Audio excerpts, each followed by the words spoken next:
All right, I'm Joseph Patrick here with the Design Build Remodel podcast. And here with me today, I've got Allison Williams and Carrie Spurlock here to talk about some different questions that we've got about remodeling and real estate. Both Carrie and Allison are realtors here in the Lake Oswego area, and I'm really excited about it. Thank you both for joining me. Yeah, thanks for having us. Thanks for having us. We're glad to be here. Yeah. So let's just start off just a tiny bit on a little history on you guys. And kind of the questions I want to know are like, how long have you been doing real estate? What excites you about it? And then talk about like your niche in real estate and what you're really good at. So maybe first, like, how do you get started in real estate? What do you like about it? You want to go take that? Well, Allison and I have known each other for a little over 10 years, and we met when we moved to our neighborhood. We live in the Dunthorpe neighborhood in Portland. I met Allison when she was hosting a playgroup about a week after I moved in. And we were both stay-at-home moms. We ended up doing quite a bit of volunteer work together in the school. I was on the school board for 4 years. Allison has been the president and chair of our school foundation's annual campaign. And we just learned through doing a lot of these more complex volunteer jobs that we worked really well together, and we have a very complementary skill set, and we really enjoy helping people. And we were doing that in a volunteer capacity in the schools. And then we decided, like, hey, wouldn't it be nice if we made some money? And we also really love our neighborhood. And so we came up with different ideas of businesses we thought we could start together. Everything from dog boarding, which Allison has informed me that she doesn't like other people's dogs. She only likes her dog, which is how I feel. Some other people's dogs. I feel like that about kids, so fair enough. And also, Allison didn't want to get into the funeral business, which was my other brilliant idea. So a good friend of ours, Yonette Fine, who's a realtor with Living Room, it was very funny, out of the blue, had no idea that I was looking at going to back to work, and it was like, have you thought about going into real estate? And I'm like, it's very strange that she's bringing this up, because anyway, it was meant to be. I called Allison after I'd had this lunch with Yonette, and I said, we're going to be realtors. She said, we are? And I said, yeah. So here we are. The rest is history. The rest is history. We started about 3 years ago. Yeah. That's awesome. Yeah. I feel like you're bringing to the table like a really unique combination that I don't see a lot, because I look at your website and presentation of your properties and I see, wow, this looks like great sales and marketing. And then your background is you're both attorneys, right? And so like that combination of the expertise on both those fronts normally doesn't coexist in like the same person or the same team. And I feel like that probably provides a lot of value to your clients. Yeah, I think so. I mean, we definitely have the educational and professional background to manage all the contractual stuff. But part of our vision when we got into this space is that just from a visual perspective, we felt like there was a lot of room to improve the product that many brokers that we saw were putting out. So we say that we like to brand each house, but really it comes down to looking at the home, looking at the architecture, looking at the design work in the house, meeting the owners, and figuring out the why of the home. Why does somebody want to buy this house? And then going from there to create a brand. And what we're trying to do with our marketing is to portray a story and to give every prospective buyer that feeling when they walk in. And that, comes through in our home preparation, the visuals that we put out in terms of online print marketing, and then we do a lot of community and event-based marketing with strategic partners in a way that ties in and makes sense for the home.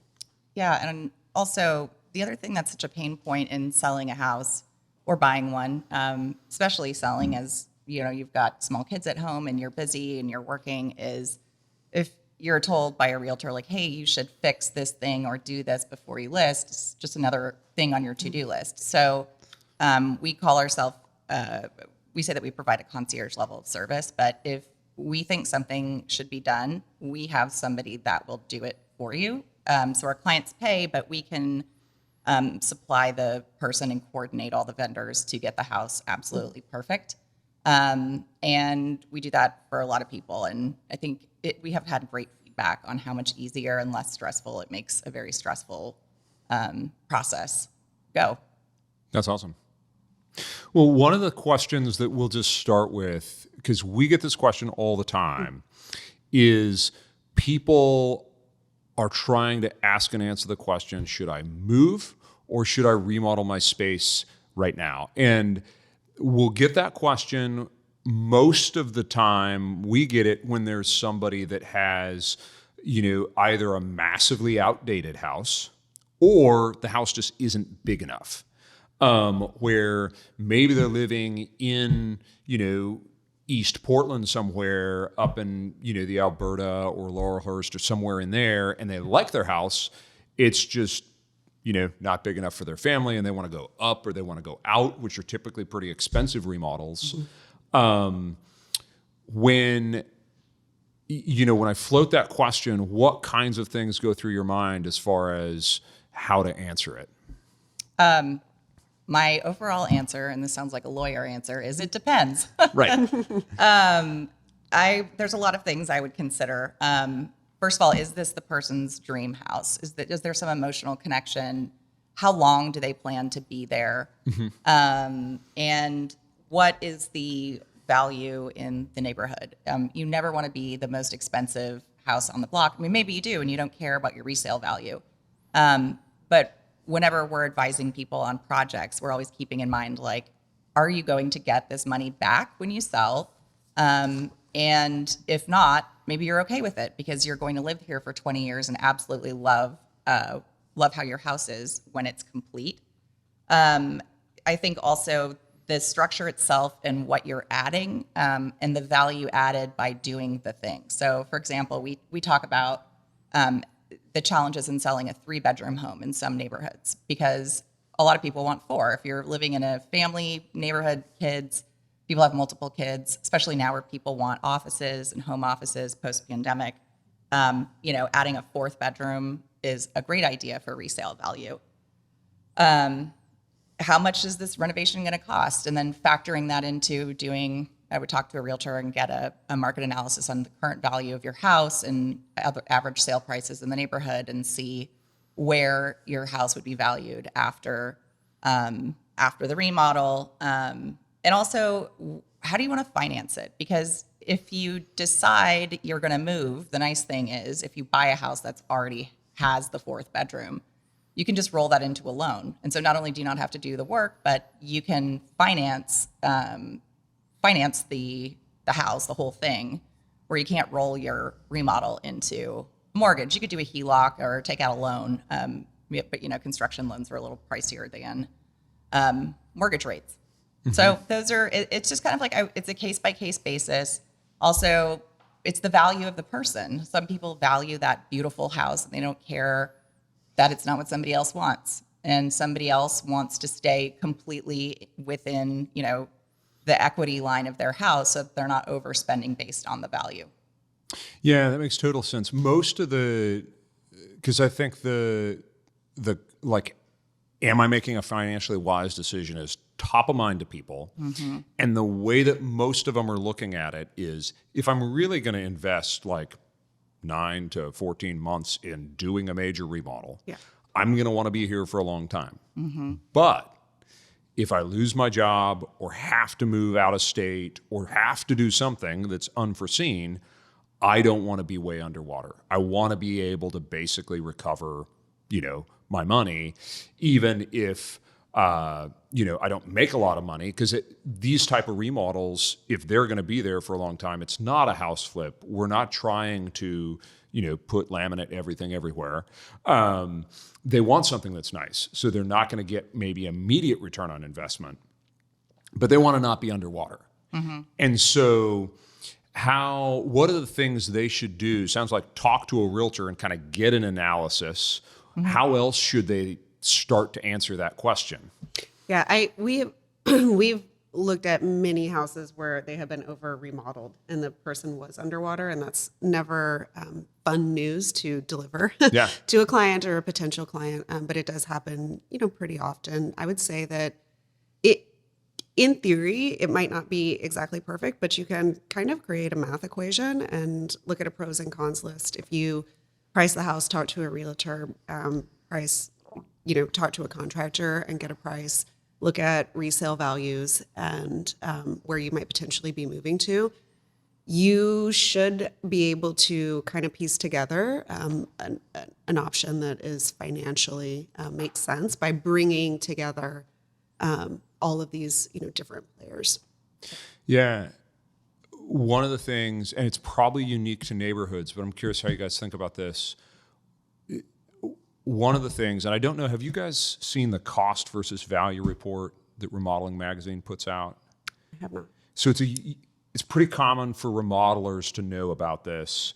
And basically, Remodeling Magazine makes this report each year for each metro area that says this is the average cost of X project, and this is the average return on investment according to realtors. Yeah, So- I have seen that in different formats, but yeah. Yeah, and so like it's arguable whether the data is entirely accurate on a lot of stuff there, but one of the consistent things is, most remodeling projects, if you take the averages from the report, if I do the kitchen remodel today and sell it tomorrow, I lose money. And so most of the time, the investment thesis, if I'm like, I want to do this project and live in my house for a while, has to do with like, my home's going to appreciate in value. I now have a more valuable home because I did the remodel, so it's going to appreciate more. How do you guys think about like our area in general, but even answering questions for clients that come to you and say, okay, I know if I do this kitchen remodel today for me and do it customized to me, I probably don't turn around and make money on it tomorrow. But I want to make sure within, 5 years or so that I'm not over remodeled and underwater. How do you start to answer that question? It depends. The first consideration is, what are you putting in that kitchen? Like, And put how in- long do you want to yeah, be there? It really needs to be, I think from a design perspective, if you think you might sell in 5 years, to me, that would inform what I was selecting. So I would select much more classic. You want to fit with the home, but I probably wouldn't put in the latest trend. So I think that we have dealt with many homes that have had trendy things put in over the decades that are no longer trendy. So if my number one, I guess, place to start would be the design of what you're picking. And then go on. It seemed like We have some clients that are going through this right now, and they bought a house off market. And they are investing a lot in making it exactly what they want. And it's, right now, if they were to resell it, when they know and we know, like it wouldn't make any sense. But as we're talking to the designer and we're talking to them, it's they know they're not going to sell it. And so you have to think of the value you get in your life for the next 10, 15 years. You're going to enjoy that house. So there's value in that as well. And that's a consideration. As far as how we see it across our area, it varies so widely by neighborhood, like even style of house or expected finish level and price point also varies dramatically. We sell all over the Portland metro area, all over Oregon, really. And, when we're selling as a $600,000 bungalow in Northeast, the expected finish level is different. And people like the charm and a little bit of, a little rough around the edges is okay. And they don't want like a cookie cutter remodel on the inside. But when people are spending, $2 million up on a property, in say like Oswego, they are pickier about the finish level and things being finished nicely and more up to date. And we didn't get into it here, but like your average price of homes that you guys sell tend to be on that higher end, right? What does that look like in terms of the range of homes you sell typically? Yeah, I think I think we're right around 1.8 to 2 for our average price point, but what that means is that there's like a wide range. So last year we sold something northeast, the one that she's referring to, around. We sold a couple 640. around in the 600s. Another one in Multnomah Village in the 600 range, and then it went all the way up to 5.6. Yeah. Okay, so 6 pretty million. wide range. Pretty wide, but our kind of average is in that $2 million range. Yeah. Yeah, which is, I think that's kind of tracks with the average home price point in Dunthorpe and Lake Oswego. The clientele and the people that own a $600,000 home, you said quality of finishes expectation is different. So if I have one thing is if I have a $2 million house, I should hire somebody that's going to do a higher level of finish quality. Yeah. What else should I think about? Well, there's one thing that holds true no matter the price point, and that is when you're selling a house, you're telling a story about that house. And you are, we're not just salespeople. I think we're storytellers. And when somebody walks into a home, we want them to walk in and have this emotional connection with the space. And to the extent that your eye is distracted by things that are broken or are kind of funky and not in keeping with the rest of the house, it doesn't matter whether you're selling a condo at $300,000 or a $5.6 million mansion. Like your eye, you'll have that feeling of you just like it in here. Maybe you can't put your finger on why. But so in some of these, Allison laughs at me because I love talking about Kelvins and light bulbs, and I know, right? Like we'll go into Home Depot and she'll drop me off in the light bulb section. I just love it. But That's true. It's one of those things where if you notice, once you know to look for that, like flickering lights or cool tone lights, and it changes the feeling that a person has. Most people don't know why. Like you wouldn't know, but something just doesn't feel you don't feel as cozy and relaxed. But it's just little details that matter no matter the price point. That is, can I add on to that? Do it. So there is a level of, and one of the things that we also bring to the table is there's a level of attention to detail that we give to all of our houses, no matter if it's 500 or 5 million. But if we're talking about like what are the differences in what people expect at different price points, one of the things that I would say, let's just take like a kitchen, for example. If you have a house in the, let's say, under $1 million price range, I think people are going to expect to sell it for top dollar, that everything works. There's good looking paint. If it's not fresh, that's okay, but our preference is that it is. And that the appliances look like they're kind of this general decade-ish, And they match. And they match. And that there is some kind of style to the kitchen that goes with the house. At the over $2 million, over $3 million price point, all of those things, people really want some bells and whistles. So I like to we create for our listings like a list of features and improvements. At those higher level price points, we really want to see something that we can talk about on that list of features and improvements. So do you have like 2 refrigerators or a full-size refrigerator and a full-size freezer? Do you have one of those, a cool convection oven or one of the things? Heated covered outdoor space. Heated covered outdoor space. Yes, that goes off the kitchen. But what is the thing that I want in my house right now? It's like a microwave that's also an air fryer. Oh, the Jack microwave Donaghy oven. convection Yes. oven? No, it's also it's an air fryer. Wow. Yeah. A built-in? I know. Yes. It exists. Is it a drawer? It looks like a microwave, so it's Okay, so the it's one like I a saw. Like an countertop unit? Advantium? Yeah, I don't know what the brand is. I saw it at the condos at the Francis in LO. They have them in all the units. Anyway. That is fantastic. You guys said some really great stuff there I want to dive into. One was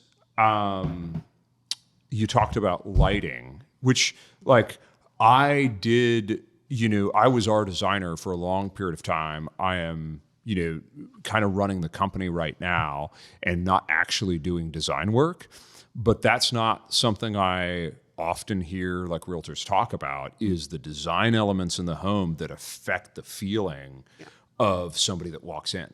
So what are some other things, just from your experience and perspective, that you would say these are some of the top things I talk to my clients about as far as like, if we go, and we're getting a little bit into another section, but if we want to create a feeling, these are the things we think about. We like get rid of all your dissonant light bulbs with all these different color temperatures that Everybody stop putting in can lights. Nobody looks good with overhead lighting. Okay. At a minimum, yeah. the small cans. Yeah. That kills us. Like there's a lot of the builders put in a ton of can lighting. And please don't make them the black or the reflective ones either. But you know, people look better and feel better when you have soft lighting in a home. And it's lamp lighting, it's wall sconces, it's under cabinet lighting, it's ambient lighting. And, you know, if my parents were here, they would be like, well, then we can't see. And so then you add your task lighting and things like that. But there are a million options that are better, softer, and make you feel the connection with the house. And I know that sounds weird, but it's true, than overhead lighting. That's a big one. And then what we do when we're trying to create the mood in the house is you want somebody to be able to walk into it. And you always hear this, like, put your family photos away and do that sort of stuff. I don't think that's so much the thing as you want the furnishings and the styling of the house to be neutral to where the person can see them. They're not noticing anything that they don't like. And we get into it a lot with paint selection and color selection. Yeah. Do you want to hit that? Oh yeah, I was just going to say colors are really important, and we can work with. And we've sold very colorful homes, but they were Well very designed. well done, right? And in the one specific one that I'm thinking of, it was done by Jessica Helgerson, who's a very high-end, internationally well-recognized designer. And so it was amazing. It was so cool. We loved it. If you've got an outdated color scheme in your paint or your tiles, like that's a challenge. That kind of traditional craftsman color scheme with the muddy reds and browns, that's The yellows. hard Yeah. to sell. It's hard to photograph also. Yeah. And it's hard to sell. When in doubt, white is fine. It may not be what we want to Yes. live with in our homes, but it works well for design. So, when kind of going, or design for sale. And so kind of going back to what we're talking about how can you not like over remodel? I think with, things that you're selecting, surfaces, hard things, surfaces, tiles, classic colors, and put it white, gray, brown, any of those kinds of things. And if you want to do color, like I love to live in a home with color, I would do it through paint and accessories. And that will help keep you, in a safe space Yeah. and timeless. The paint colors is a big one. We have two different whites that we put. I mean, we're pretty specific now about the things we can do and colors that work really well. But if somebody walks in and the first thing they're looking at is a red wall, that's all they're looking at. They're not even looking around at the house to see, hey, it turns out that, you're looking out this window at a beautiful view or whatever. Instead, they're just distracted by this wall color. And we know that's the easiest thing for somebody to fix, right? But it really makes a difference in the perception of a space. And what Carrie said is perception, and I think that's right, because I don't know that people say to themselves in the car on the way home, "Oh man, that the dining room was red, and I can't live with that." They don't. They don't know why. They just don't like the house. So, but that changes at some level. It sounds like the step one is don't have something in the house that like the majority of people are not going to like. This is where you got to phone a friend, I think, because we have hard conversations with some of our clients. They're like, well, I really, they have a really hard time. Oh, this is supposed to be this way, or the designer did this. And we're like, I totally get it. But right now what we're trying to do is make the house appeal to 90% of people instead of the people who hired the specific designer for this taste or whatever the thing may be. And so it's like, how do I make this appeal to the most number of people possible? Yeah. And sometimes it sounds like even the house that Jessica did, that you guys sold, a professional designer, if they do it right, and their goal is design this in a way that 90% of the people are going to like, and it's also tailored to the client, that can work super well. That one Totally. was a special case because She's so amazingly popular that we've had people contact us that are like, if you ever have one of her houses come on the market, let us know, because they want exactly that. I mean, she has many different looks, but this was fantastic wallpapers and color washing with the paint and all the trim that matches the wallpaper. And so we had a couple people come see it that just wanted that exact look. And that's a designer who's, her caliber of work and her fame sort of puts that all in a league of their own. Yeah. It had also been done within the last 10 Couple of years, So right, I think where we get into trouble is if you have some light fixtures that are 75 years old, they're mid-century modern.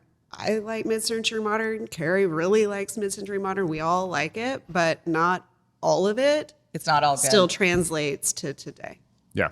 And I think especially I would guess you'd get into trouble in these like periods like the 90s where like nothing in the 90s architecture wise, like interiors wise, is really cool yet. Like, starting to come back. It's there's some elements, right? But it's not like mid-century where like if a house was done really, really well mid-century, at that time period, you might change a couple things, but everybody still loves translates that, to right? now, yeah. Where the 90s, you need to change a lot of things to get it there. The 90s is good for being a blank slate that we can put some cool, more trendy, like we're really good at picking out new light fixtures for people that don't break the bank, but they have like a great visual impact. So I think of a 90s home as more of a blank slate to do some fun things because it doesn't have such a distinct style like a mid-century. That's a great way to put it. But I want to jump into like what we should do remodeling to sell. We've touched on it a little bit, but before we do that, you mentioned that you've had several people that you've talked to over the years where you feel like they over remodeled. Just give me some examples and describe what that looked like. What kinds of things did they do to like get themselves in that position that most people don't want to do? It's typically a whole house gut or a new build. Or yard. It's so easy, especially here. I think you'll know this better than I do, but labor cost is so high here. So, we talked to a pool contractor and basically pools start at $350,000. So, are you going to get your money back on that? And then you put in some turf and, Yeah. So backyards are where it's easy to do that. Whole home remodels, and kind of guts. Yeah, I think that's totally been my experience too, as I've talked clients through this, because if you do an entire home gut, some of that stuff does have some value right now. Maybe not a lot to you, but if you sold it, you could get money for it, and you're going to take that and recycle it or put it in the landfill and then have to pay for new stuff. So there's a lot of lost value there, but it makes sense for some people that love the home, love the neighborhood, want to stay there long term. Yeah. Where I really see it is when when people are doing the thing where they take an old house and they basically make it new inside. That's amazing. Like I would love to live in a house like that. And if that brings you joy, do it. I think it's wonderful. It's good for the city. But as you know, when you start opening it up an old house and trying to get it up to the level of, a new build level of, convenience, it can get really expensive. Awesome. Well, let's talk about remodeling to sell. Because this is something I feel like you probably often have this conversation. Yep. When you start out this conversation, what are some of the first things you talk about? Sorry. Well, we have a process. So when we first meet with a seller client, we ask for, their story, and then we ask them to take us on a tour of the house, and we start making mental notes about the major things. A lot of houses, and we touched on this a little bit, let's say you've got, the 90s house may have a blend of styles. Like I bought a 2000s house recently, and it's like a little bit colonial and a little bit mid-century and a little bit Nantucket.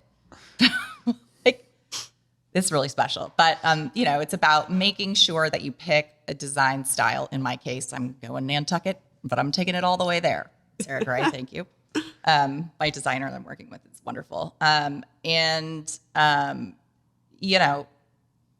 we look for those things that they don't make sense in the house. And then we see if we can put them back more in the style that the house should be.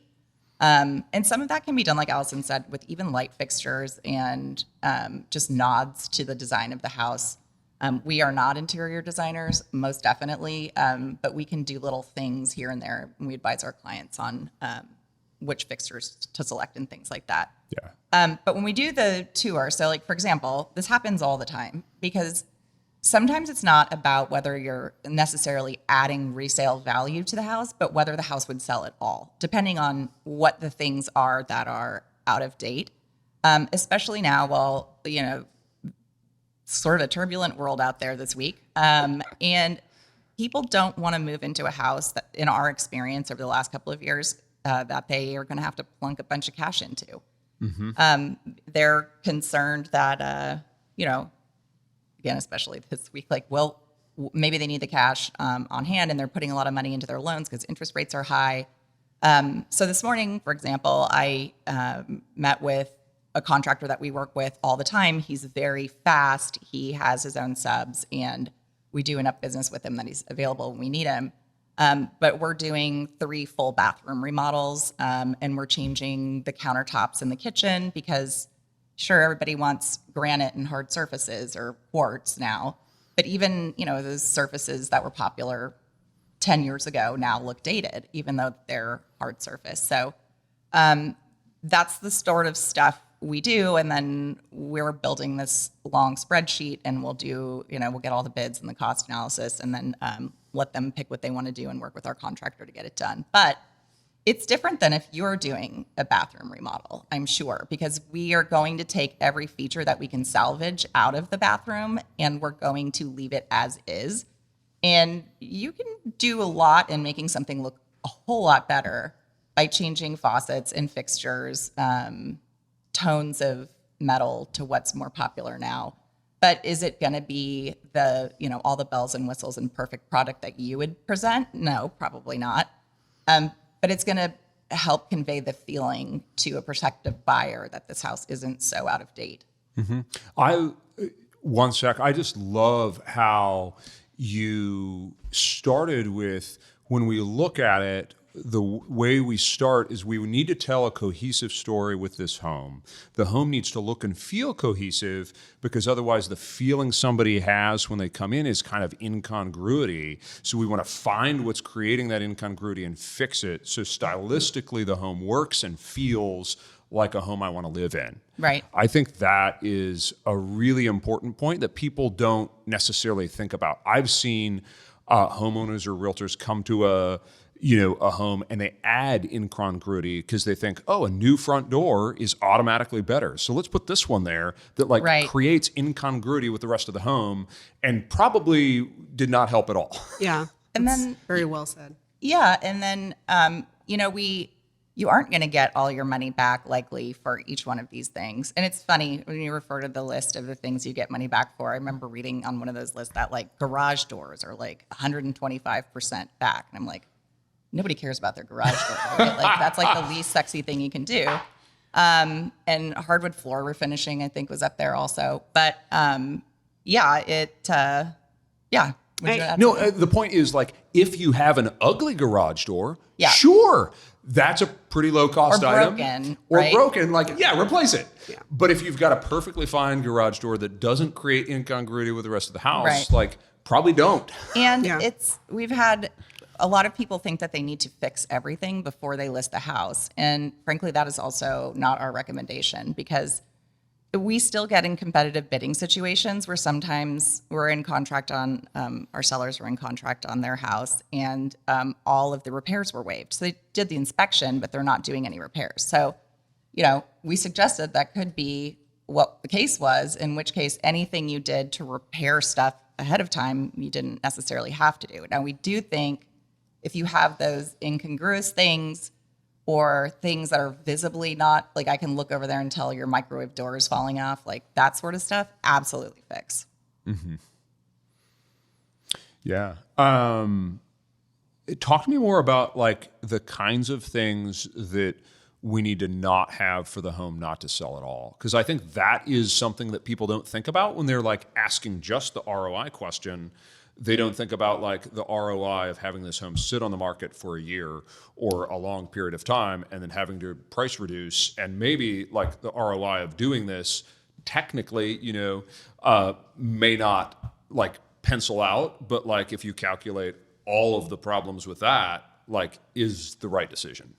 Yeah, your carrying costs and everything. I mean, yeah, it can oftentimes just be a math equation.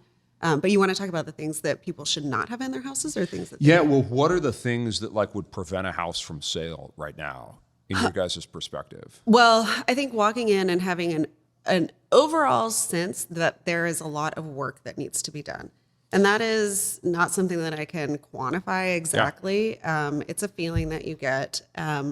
I think we try to get our houses, like Carrie said, we want to fix everything that I can look across a room and see that it's broken. And then we want to have the house have a fresh feel to it, a warm, inviting feel. You want to highlight the home's natural beauty, which every house has. You don't want to have eyesores. So those are the things that I think you need to do. And then there are those things that are opportunities, like if you have an underwhelming entryway light fixture, can we do a little better and create that opportunity to take a really stunning shot of the entry of your home? So I think that there's definitely like tiers of what you should do. But Smells. oh, Carrie loves that one. That's huge. I totally agree with you. I am so sensitive to bad smells. Allison has sinus issues. Now the whole world knows. So I smell everything. I'm like obsessed with candles. Again, back to my lighting issues. Candlelight, everybody looks good in candlelight. And yeah, if you walk in and we've had cat smells and dog smells and smoke is really hard to get rid of. You don't see that one too often anymore. Smells are a deal killer. And I think that if you have a house that's challenging to sell, then you also want to be realistic about your list price. Because, everything has a price at which it will sell. The longer something sits on the market, however, if you've overpriced it based on where it is, the harder it is to sell. And that is our other rallying cry, besides like, let us help you get the house in its best position, like best visual presentation. But please do not overprice it. There is a sweet spot where if you price it at what the market price is and just a teeny hair below, houses sell quickly. And like I said, still over list. Our most recent one is pending over list. So yeah. I don't think most people understand that though.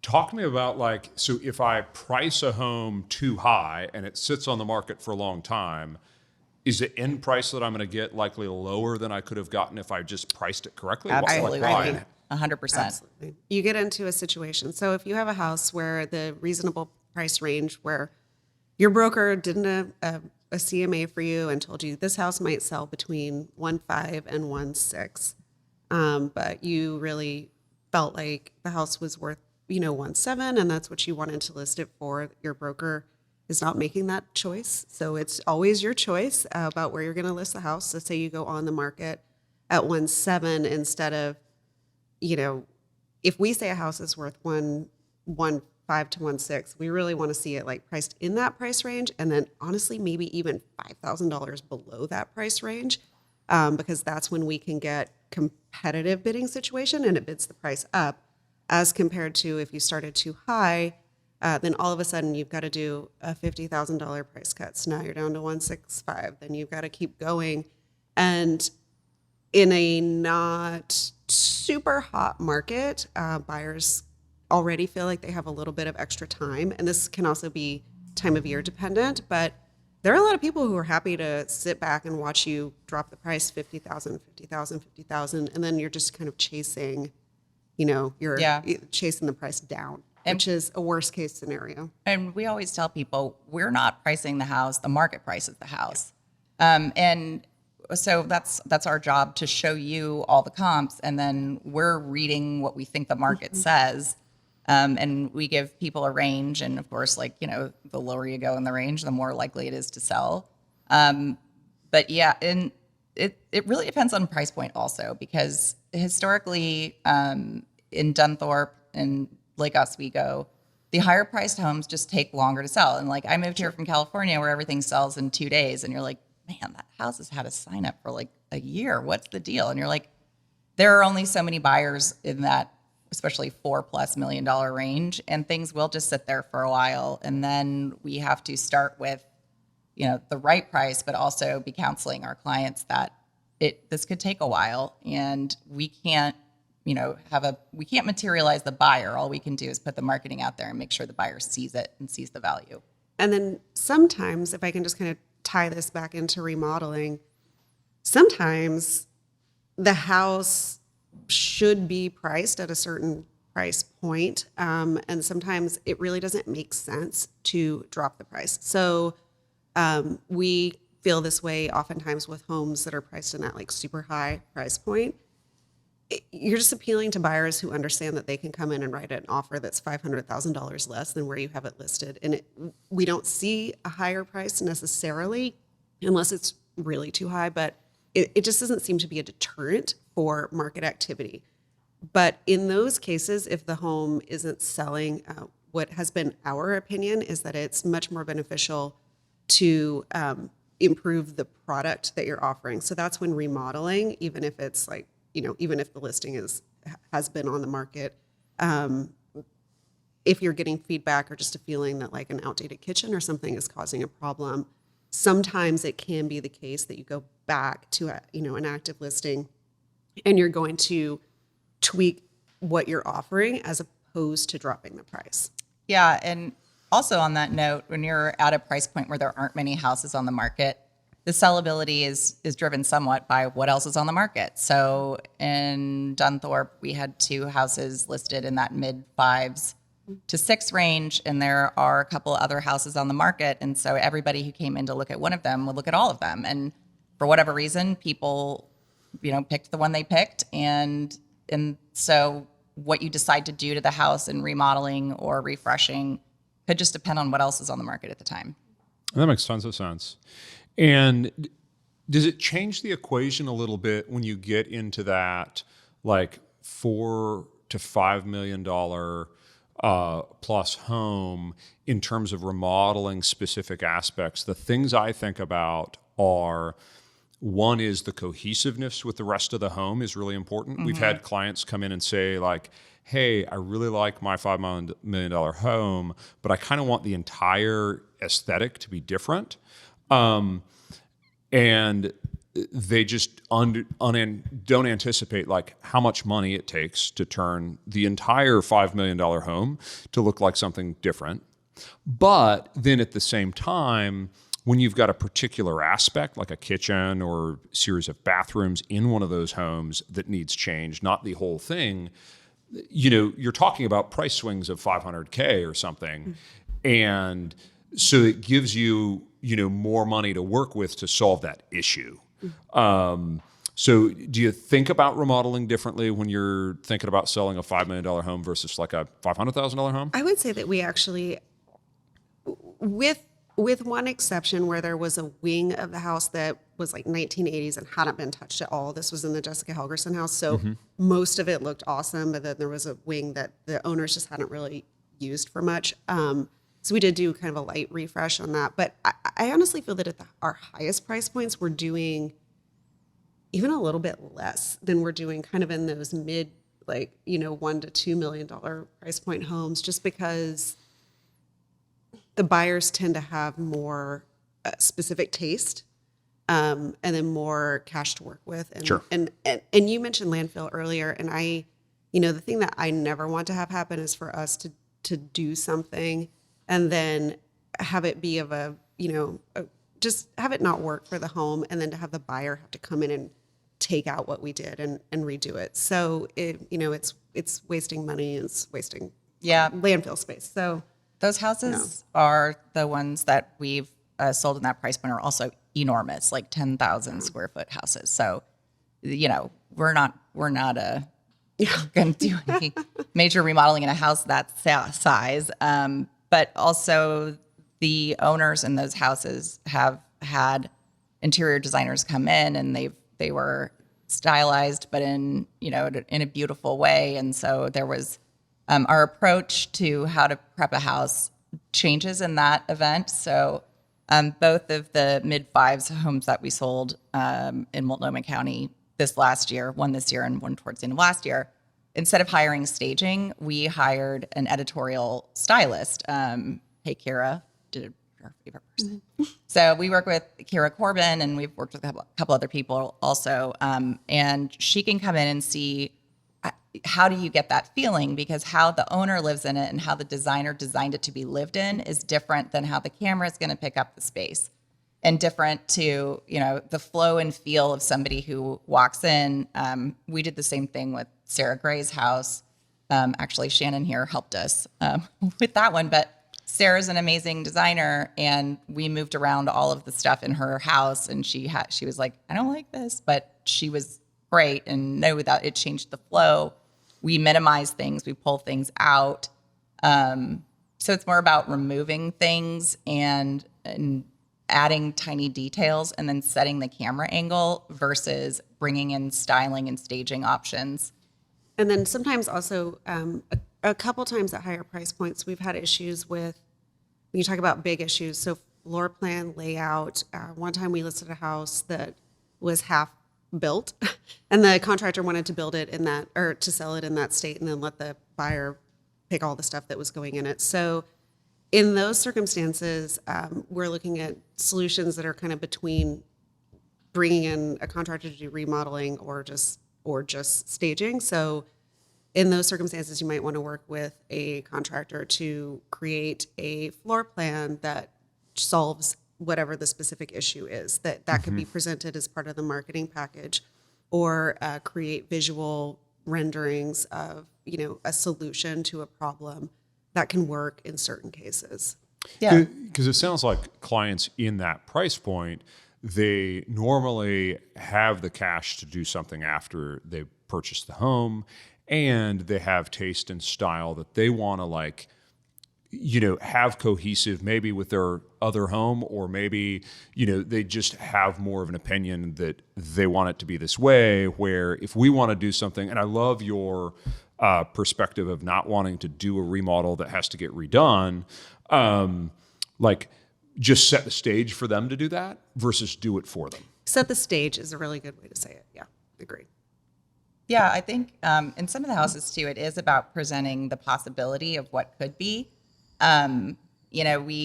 We like partnering with designers and contractors to bring people through homes that are on the market and say like, hey, can you imagine this? Another one of our designer friends, Alyssa Pulcrano at Bright Design Lab, had produced visuals that they were great. It was like, if you bought this house, what kind of furnishings are you going to put in it? And this one was a very stylized mid-century where somebody might not have exactly that kind of furniture, and where do you go to get it? And so Alyssa and her team made these idea books of what furnishings you could bring in. And that one we partnered also with Cat and Mouse, which is they sell amazing Moroccan rugs down in Old Town or in the Pearl. And we brought some of those rugs in, which really translates well to that mid-century vibe. And then we're also supporting businesses that we love in and around Portland, and That's helping awesome. people get the feeling. Yeah, that's really great. I'm curious, like we talked about before we started rolling, Lamont Brothers is good at some things and not good at other things. And a couple of the things that we're really good at is being able to put together a budget that makes sense for somebody and then execute a remodel on that budget, as opposed to having it double every time they talk to their designer or contractor. And the other one is like really being able to craft a timeline and hit the timeline. Do you, in your experience, have you had issues, even in some of these minor remodels, when we want to do a remodel and then list the house for sale, and we either have cost escalation that kind of starts to change the equation, or timeline delays that cause issues? Timeline, cost is an issue. Timeline is a huge issue because realistically, the high point of the selling season is 2 months long.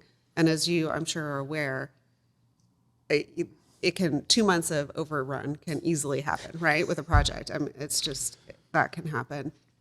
We've been really fortunate to have developed like a list of people that we work with that we bring to our clients if they want it. And I would say that we haven't actually dealt with those issues, but it's That's awesome. extremely important to make sure that you have the right team, because it's a narrow window, and you don't want to spend, you don't want to have cost overruns when you're planning to sell the house, for sure. Totally. Talk to me about like the ideal selling window is only 2 months. Yeah, Like- Depends. It depends. It's a little bit flexible. The best time of market is April and May. Okay. Objectively. Wow. Then June is fine. March is fine. July, we have noticed, is a little bit quiet. It's just like we're Oregonians, so we all get distracted when the sun comes out. And we go on vacations. And then in August, we have the, oh my God, we forgot to buy a house and school is starting crowd. So then we have a little bit of uptick in August, September, October, and then kind of around Thanksgiving to New Year's, it kind of dies off. And let's just say we have a client that wants to sell their house. They get some work done, and it runs, say, like 2 to 3 months late. We were going to list in May, and now it's listing in July, August. Is that like an inconvenience, or could it actually impact like what they could end up getting for the home?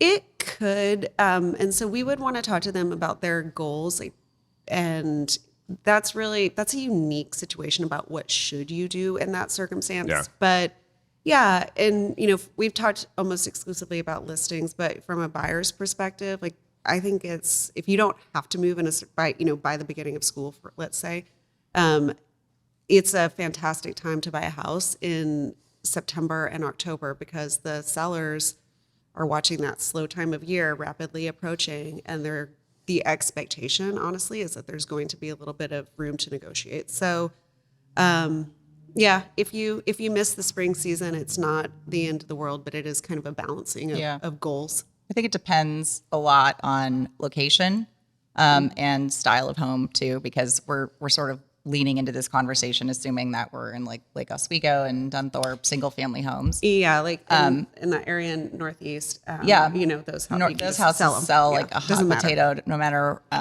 what time of year it is. And it depends a lot on the price point. If we're looking at condos for, you're likely not a family moving into them.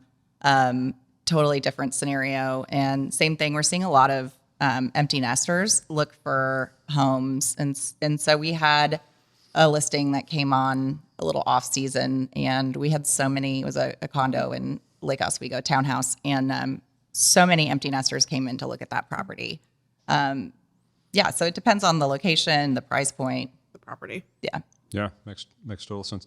Tell me some like success stories that you guys have had with somebody who came to you. You guys did some amount of remodeling or something, or fixed a particular issue that was creating kind of some incongruity, and sold the house. Like, what did that look like?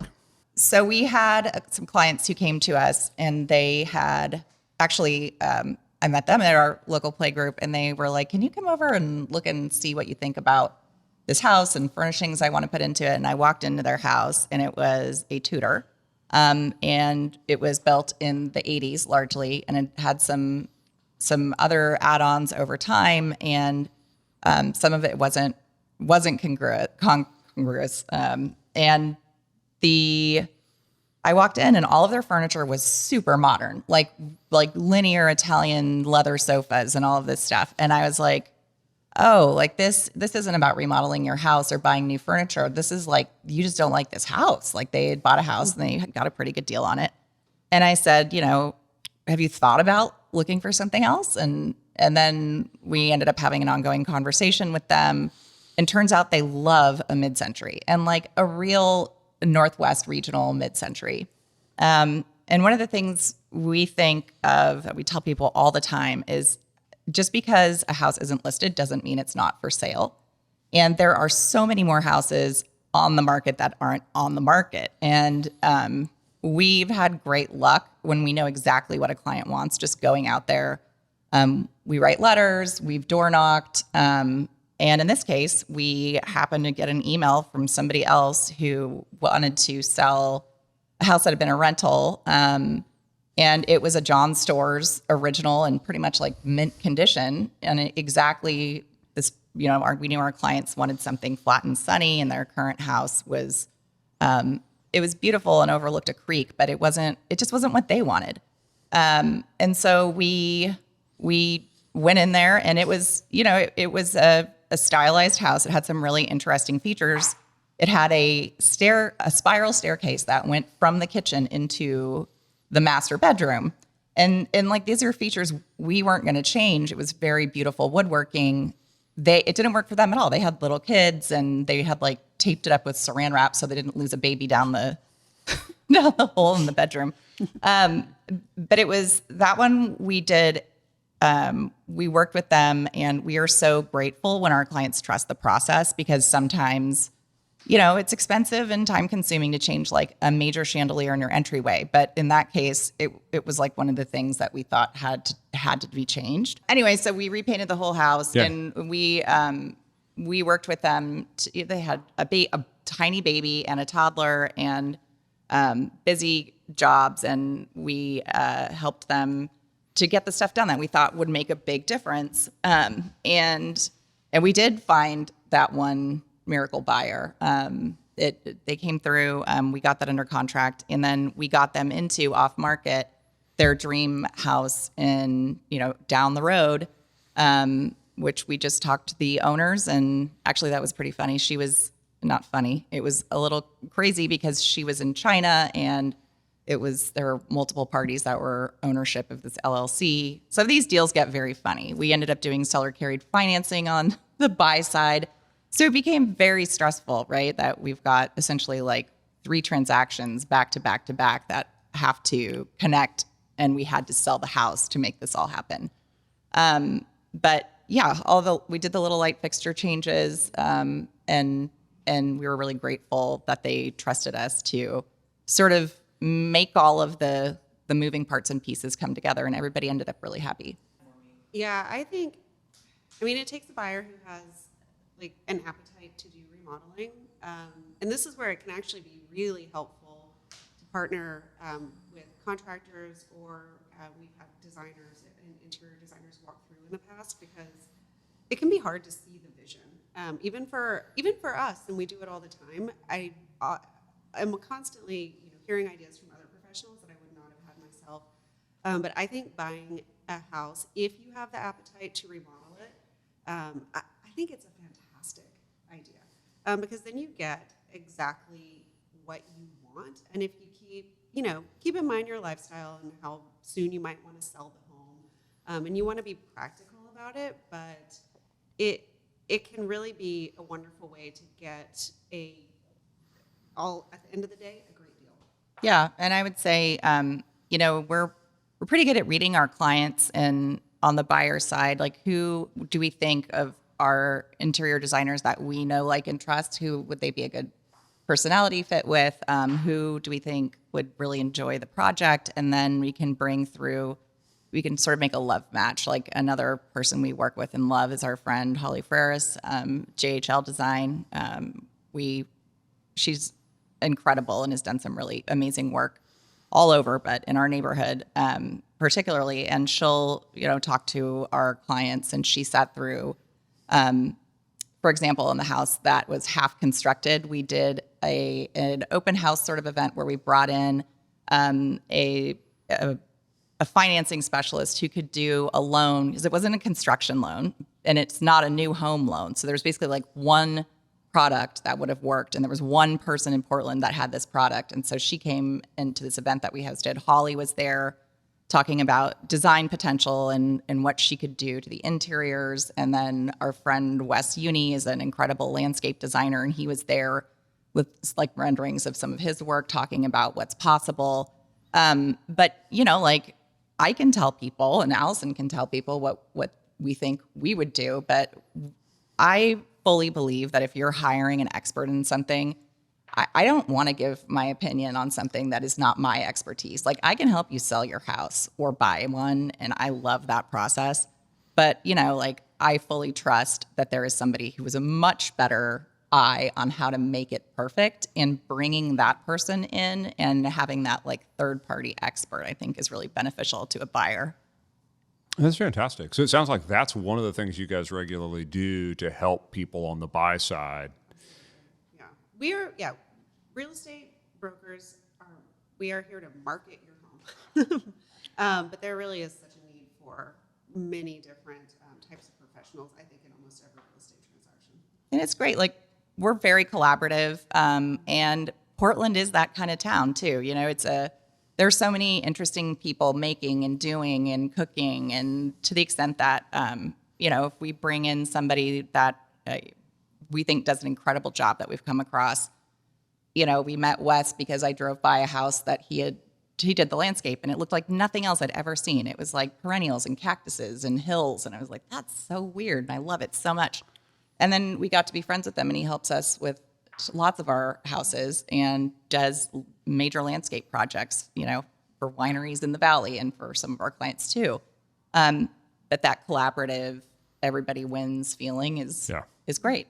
Well, and that's one of the things where we've helped some friends of mine who are realtors or clients on the buy side quite a bit, because I've heard stories from clients that call us after they bought the house. And somebody they talked to told them it would be $200,000 to do this remodel. And then they start talking to us and other people and realize, oh, that 200 actually is 400 if you like get actual costing. Oh, yeah. Or, we had a client actually right here in West Lynn that bought a house and had a licensed contractor who was a structural expert supposedly come out and say, oh, okay, this funky thing that's going on with the framing is actually no big deal. It could be fixed for about $10,000. And this was I think it was like $600,000 or $700,000 house. So not that expensive. But then they called us after they bought the house, and we came in and said, no, this structural problem is a very big deal. Like, basically reframe your roof problem. So like $75,000 or $100,000 problem, and really was a problem for the client. Yeah. And what you're saying is you guys really leverage the experts in your network on the buy side to make sure your clients don't end up in that kind of situation. Mm-hmm. Oh, absolutely. Yeah, definitely. I really, your conversation or what you said about the true cost of things and people underestimating it. I'm just curious, like, what is an average kitchen cost, do you think, these days? And when like materials are expensive now, labor's expensive, the world is weird. Like, where do you have that? Is there a ballpark average for like a high-end kitchen with stainless appliances and, Yeah, I'm going to pull your line. It depends. But what you can kind of do is, because everybody wants to know that, and nobody has a really good idea of that, because most clients buy a kitchen like once in their lifetime or once every 20 years. Like, it's not something you buy very often, and there's so many factors that impact it. So I would say what we're doing today is on like the smaller, like Southeast Portland or Northeast Portland homes, those kinds of kitchens typically range in the $120,000 to $200,000 range. And some of that is like the kitchen can expand into scope or not. Again, so in a mid-century home, like that also is a pretty similar range, because the kitchen size is about the same, the components are about the same, the expectations on appliances are about the same. You go up into these $2 to $3 million homes, then your kitchen range expands quite a bit. Like you have more quantity of stuff, and finish expectations are a little bit higher, but sometimes you can utilize less expensive stuff to still get that. And so your cost ranges, though, are pretty much that $200,000 to $400,000 range. And just for the kitchen. Yeah. Yeah. I think it's important for people to hear that, because I don't think most of us who aren't doing it actively have any idea how much things actually cost. Yeah, we run into that all the time, and I feel like one of the things we want to do as a team is help. Like, I got into this because I loved coming into somebody's home and like transforming their space and changing their life, and now like their life looks different after we did their project. Like these kids get to grow up in a space where they like get to have a dining table and work, right there with the kitchen, and their parents are more interactive. Like, it's amazing. You transform people's lives. And I think that's one of the reasons we work really hard to try to publish information on our website and try to educate people and help people, even that might not buy from us, right? And so we're launching on the website a new cost calculator estimator in the next like 3 weeks, so that people can get a better idea of like, what are things going to cost? What are the potential cost ranges? Because especially the bigger the project, like there's more factors that can impact it. And if you don't understand that, it's really, really easy to take somebody that presents a number you like and sign up with them and don't realize, oh, there's like 300 variables that are all in this. And we just assumed the guy that, wrote a cheaper price bid, we assumed all the variables fell in the right direction to make it cheaper. Well, that's part of your model, right? Is that you're going to make sure that the estimate that you give a client is the estimate, and you're not, unless there's a major change in scope, you're keeping price and timeline to your original planning. Yeah, and there's actually two, like we can get into this in like a longer form conversation. There's two elements that people don't get where that happens all the time in this industry. There's kind of your base level good contractor that, in my opinion, in these residential remodels, there's another conversation, but you should operate in a fixed price model, because the only reason not to is if the contractor doesn't want to do the work or doesn't know how to figure out what it's going to cost beforehand. And so that's kind of the base level, is we don't want cost escalation during the project, right? Because we should be able to do the right planning and investigation to figure that out. So that's something we definitely do here. A lot, almost all the awesome design build firms do that.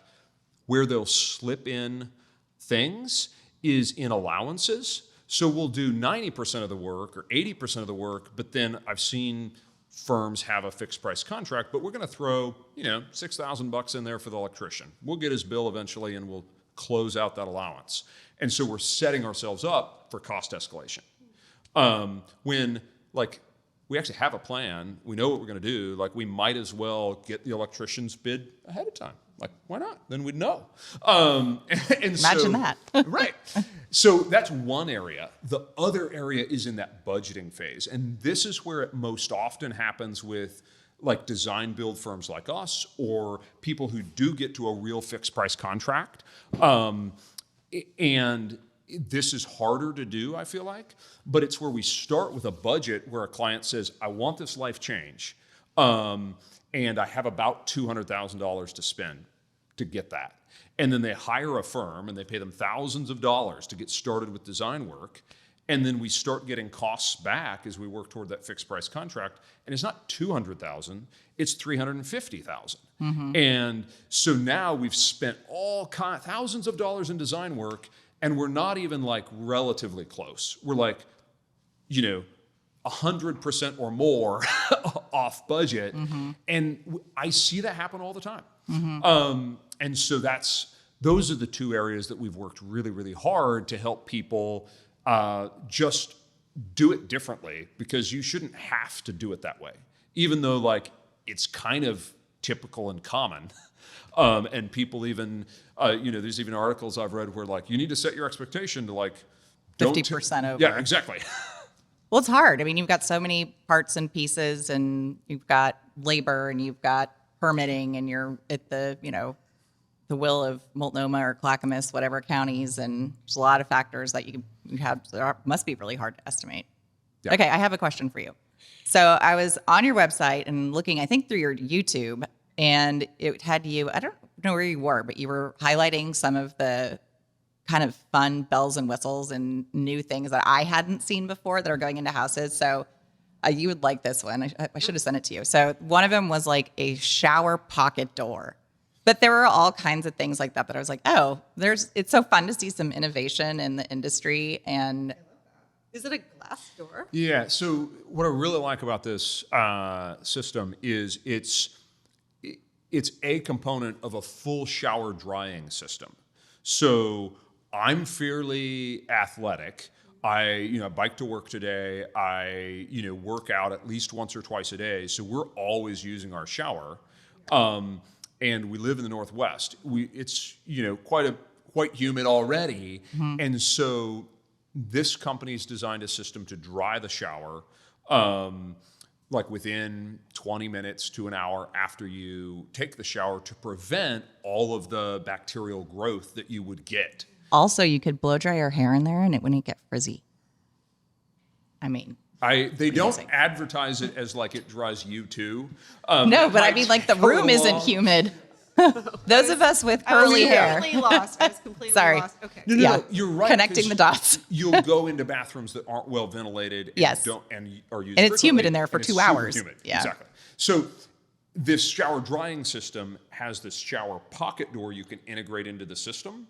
So in particular applications, the shower door can just pocket into the wall. It's a glass door, so it looks incredible, but it integrates into the shower drying system. So you come out of the shower, it goes into the wall pocket, and then the system dries the shower and the door all cohesively. I love that. What are some other cool, new, innovative sort of things that you're coming across? And do you see these at trade shows? How do you find out about this kind of Yeah, stuff? so that one is pretty new. I think I don't remember if there's a project in design, but we recently had that in a design, and then I also saw it at the Kitchen and Bath Show in Vegas, which was just a month ago. But some of the other cool stuff that I'm seeing is I'm seeing some pretty awesome American manufactured stuff where it's kind of relevant with some of the tariff stuff floating around, but there's a company in Ohio that is manufacturing marble slabs that are price competitive with some of those like synthetic slabs for shower systems. Oh. And it's like actual stone, and it's manufactured in the US, and it's reasonably price competitive. It was like very impressive that they could get a product for that kind of price. Some of the other cool stuff is, have you seen the InvisiCook? No, tell us. So you have to have a centered stone countertop, which would be like Decton. So it's similar to porcelain, is kind of the product mix. Most of them come out of Italy. So it has to be actually heat resistant. Quartz, engineered quartz, is not warranted to like get very hot. That's still a rumor that's out there that is not true. Do not put a hot pan on Oh quartz. shoot, I do that all the time. We've had a client crack the quartz, and then Noted. I tested it right here and cracked a piece of quartz for our YouTube channel. But you have to have a centered stone countertop, and then this cooktop is integrated underneath the countertop. It's an induction countertop underneath the countertop. The only thing on the top of the countertop is knobs to turn it on. You can have the countertop etched with where the burners are. So, because this is a... So is it like induction based? It is induction, Okay, right? That makes sense. So it's induction, so it never gets hot, right? It heats your pans up, but it takes it one step further, which is like the great thing about an induction countertop is you can even put it on an island like we have here, where it's like an extension of counter space unless you're using it. Well, with an InvisiCook, it is literally an extension of your counter space unless you're using it, which is awesome. Does it glow red, or how do you know if it's hot? It doesn't, because it doesn't get hot Oh. unless Induction. your Gotcha. pot Yes, is there of and the course. pot's getting hot, right? So I think there's an indicator on the knob that's like, it's on. Yeah. But if there's no pot there, there's no heat. These are the kind of things that we're going back to selling real estate. Like if you think you might be selling in the future, and you're already in kind of a high price point, you're going to want to be like selling in the top top of your reasonable range, something cool, I think is you. Oh yeah, something that gives it a wow. We had Yeah. one house that wasn't even in this price range. And we were in Northwest, and the owner had this little balcony off the kitchen, and he is a real researcher, and he likes to figure out like that cool thing himself. And he found what do you call that folding window? Ben's window. Yeah, I can't think of what. So it was like a cafe window where you could be in the kitchen, and they had a bar set up just outside, and it accordioned up. And it was really expensive. I think he said like this one window was like $10,000 and when he bought it, but it was so adorable. And when we had the house staged and styled, like, I mean, people fell in love with this window. It was so cute. And then it was nice. It let the breeze in. They had a beautiful view of the trees. And like, you know, it was a very nicely finished home, and the kitchen was nicely done. But they really splurged on this one thing, and people really identified with it. It makes a big difference, and you don't need Yeah. to go overboard. You don't need to have all the bells and whistles. On the other hand, don't pick a weird thing Don't to pick go. a weird thing. I think that's actually really interesting because a lot of these types of things that are like really cool, they don't in and of themselves cost a massive amount of money if you look at the price to the house, but they can almost become like an iconic feature where like, Yeah. oh, I like that house that has the pass through to the outdoors. And Pass it's like through. really That's the integrated. word I was looking for. People went crazy for that. Yeah. And then when we did our marketing video for it, you know, you can have the drone showing. Yeah. And it is the feature. When we heard feedback from people, they were like, oh gosh, we really loved that window. Yeah, something that's a little bit special. Yeah. Another thing that's like a little bit, you know, in the design community, like old news, but one of those things that I feel like is so practical and cool is you can integrate into into your countertops charging stations, right? Where This you is the come dream. in and you can just set your phone on the countertop instead of like having cords and, you know, a pad to charge your phone or something. Or your kids don't walk away with your cords. Right. I went into a home recently that had all of the light switches were integrated into some kind of electronic system in the house. But for my life as a real estate broker, there was one button at the front door, and when you walked out of the house, you just touched the button, and every single light in the house turned off. It was amazing. It made me Oh so yeah. happy. I remember what I was going to say before is that, so one of the services we provide that we think is really important as a real estate broker, when we're selling a house, we're a salesperson. And it's so interesting to us that industry wide, it's not common for a broker to meet the buyer's broker and the potential buyer and show the house. But we do that almost all the time, unless there's like some extenuating circumstance and one of us can't be there. It's, you know, we spend a lot of time, you have a 10,000 square foot house turning lights on and off. Well, those ones don't, you know, you don't have a ton of showings at that price point, but yeah.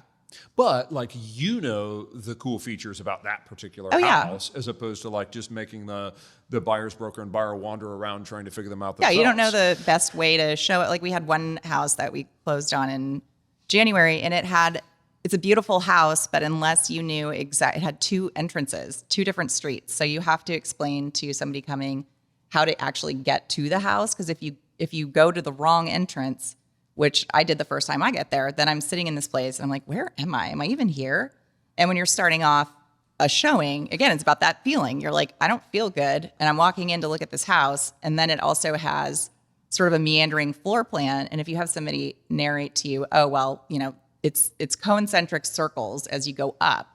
And you have to look at this. They had an ADU over the garage, but it actually connected to the main house. So the second floor felt like it was a mile long. But if you could tour it the right way where it didn't give that perception to a buyer. And that was what we did. And we showed that house. And yeah, we're a sales team. That's awesome. And I think that's like what's so important about design is understanding like the use and then the intention intent, yeah. and bringing it all together in a way that makes sense. And I think you guys getting that as you go to like prep homes for sale is a huge advantage. Yeah, we love what we do. We have a great time. We've been really lucky to work with some super amazing people who trusted us. And there's a little bit of magic also. I can't make a buyer show up, and sometimes we do all the right things and it doesn't happen that way. But we do our best to do what we think is best for our clients and what they would like us to do, and it's been great. All right. And we Well, still let's like wrap it each up. other. Thank you for having me. Yeah. Thank you, really guys. fun. This has been super fun. Yeah. So